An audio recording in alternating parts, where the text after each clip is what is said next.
சென்னை ஜல்லிக்கட்டு போராட்டம் தொடர்பான விசாரணையை தள்ளி வைத்தால் பிரமாண வாக்குமூலம் அளிக்க ஏதுவாக இருக்கும் என்று பொதுமக்கள் கோரிக்கை விடுத்திருப்பதாக ஒருநபர் விசாரணை ஆணையத்தின் நீதியரசர் ராஜேஸ்வரன் கூறியிருக்கிறார். எனவே இந்த மாத இறுதி வரை பிரமாண வாக்குமூலம் அளிக்க கால அவகாசத்தை நீட்டித்திருப்பதாகவும் அவர் கூறினார்.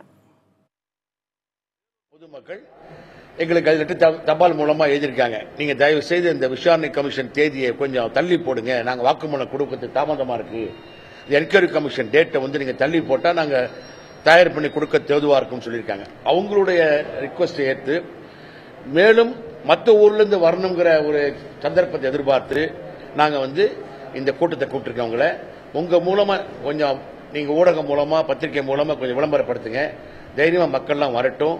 அதுக்கப்புறம் 7ஆம் தேதி இதே மாதிரி 4 பேப்பர்ல திரும்பி போட போறோம், ஒரு அறிவிப்பு ஏற்கனவே போட்ட மாதிரி அது திருவோ தமிழ்நாடு நடக்கும்.